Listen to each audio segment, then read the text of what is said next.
This is Jordan Tower with JT News. Make sure you smash that like button, smash that subscribe, and let's get right into the news. All right, so Blueface goes to rescue Christian Jr.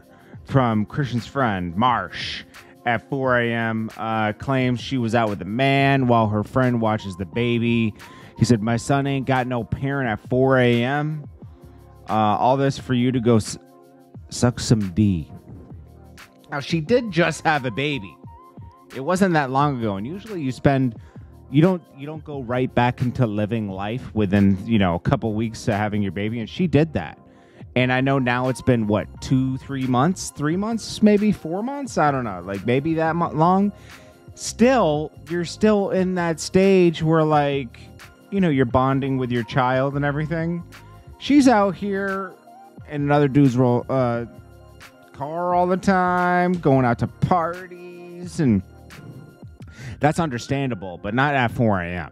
Okay, most people become parents, and not just for the gram. I don't know if Blueface should have put this on blast, but he did. And then I think this is her sister, THNKS. Is that her name? Christian Rock sister. I think it's THNKS. Yeah, THNKS. She said, "Yeah, whoop Marsh ass." I don't know. I guess because he's part of the problem for watching her. The kid. I don't know. TJ6 was caught lacking. So he was coming out of a store, and another rapper caught him coming out the store and said, this guy doesn't even have a car. He's walking home, and he's the biggest trapper with the biggest scammer ever. Come on, man. What was the rapper's name? His name is Casher Kwan. Caught TJ6 new lacking at the grocery store. Someone says those guys are trolling. Let's see. They done scammed each other out of their careers. You can't make this up. What does that mean he's walking? I got to tussle in another vehicle and still be walking. I love it when people just try to throw some kids some slack. Oh my gosh. Anyways, Birdman threatens Joe Budden because Joe Budden said NBA Youngboy music is trash. Now, if you know, Birdman basically backs NBA Youngboy, says he's the next biggest thing ever, which is crazy because that music's trizzy. Anyways, he says, Joe Budden, you messing with something you should leave alone. Stunner Corleone, Gotti, and Bosch. Yeah, okay. Calm down, Birdman. Calm down. This kid Neon is so annoying. This streamer kid. My gosh. What, Fousey picking on him was the best thing that ever happened to him because he blew up after that. Now he acts like Aiden Ross. And I guess he dissed Crip Mac, and then he got jumped after by some other people. But it seemed all fake. I'm gonna be honest. Think about it. You got to keep entertaining when you're on those streams. So you got to have little storylines going on. They'll even call the cops and everything. They'll go through with the whole thing. Deion Sanders and Tracy Edmonds announced their separation. This is cruel. I like Deion Sanders, but they had a strong start to their season and lost almost every game. Maybe she was like, I thought you were a winner. Now I just can't be with someone who's not winning.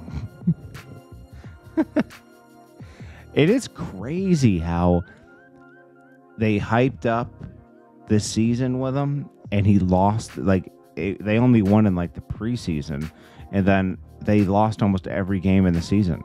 That's wild. Nobody's talking about that. Nobody's really talking about that. That's crazy. Jeannie Mai's gonna tear Jeezy apart. Jeezy is a scumbag. So yeah, this is her second divorce, right? And maybe she's the problem, but Jeezy also is a problem. I'm gonna be honest with you. Jeezy letting her know about the divorce, like everybody else. She found out days after his book came out. she's celebrating his book, online, promoting it. And he serves her with divorce papers and announces to the world he's getting a divorce from her and tries to make it like peaceful. You can't blindside people like that. It's the ultimate betrayal, And now she's going on talk shows saying, it was my darkest time, but in my darkest time, I found my biggest strengths. And everybody's like, yes, girl, yes. You're toasted, Jeezy. You're not going to look good after this. This is going to be bad. And you even did that sit down with Nia Long, like, real guys don't cheat. Like, bro, you're gonna become a meme now. I knew this was gonna end bad because he was trying to be somebody he wasn't with her. Like, yo, I'm going to the beach and riding bike. There's nothing wrong with all that, but how long can you keep that act up?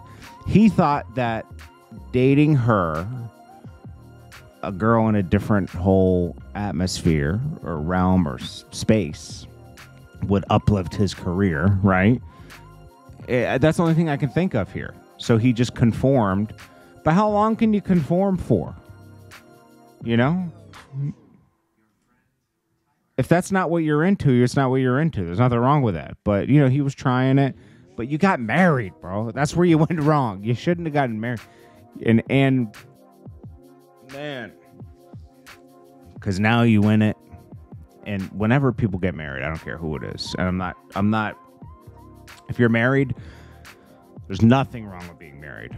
But I always notice with my friends, when they get married, the dynamic of the relationship changes. It can change for the better, but sometimes it can change for the, you don't know, So like, I don't know how this changed, but it did.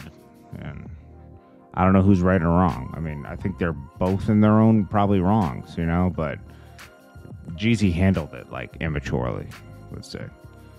Well, Columbus Short said Diddy wanted him to come to the hotel at 3 a.m. at one point. 50 Cent reacts and says, what would you come over for 3 in the morning for when Diddy's by himself? And then also it was announced that, 50 Cent might be doing this documentary on Diddy. He says, rapper thought Diddy was a billionaire music mogul. If he's smart, he will start bankruptcy now. Anyone with real money knows what I'm saying. I'm the best producer for the job, guys. Here I come. He really wants to buy Revolt from Diddy. So what he's trying to do is get everyone to pull out from Revolt so he can buy it and for the cheap. If I was Diddy, Revolt isn't doing that well anyways. I would just be like, hey, let's work something out and you can never speak about me again. Because he probably wants to exit from Revolt anyways. It seems like a headache. There's no new programming. In 13 years, he's never made original programming. He always buys somebody else's programming. And it's just boring. If you go on it, I've tried to check out Revolt before. It's like a music channel. There's so much you could have done with Revolt. You could have redone Cribs. You could have redone... you could have taken MTV's whole blueprint that used to work that they don't do anymore.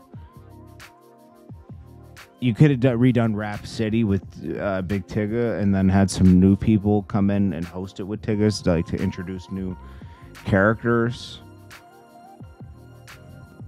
I mean, you could have given Academics a show at one point and he could have been like a Rap City. Because, like, I'm going to be honest with you, he's pretty good now. Academics... like around 2016, 17 really flourished and was just, he was the place to go to and still is, so they should have given him like a Rap City or something. Because for this moment in time of the past 10 years, he's had his finger on the pulse of what's going on in hip hop. There's a lot you could have done with Revolt. Lil Wayne wants to headline Super Bowl 2025 half show in New Orleans. That would be dope. That would be dope. It would make sense. This is Jordan Tower with JT News. Smash that like button. I'll check you guys in the next one. Peace.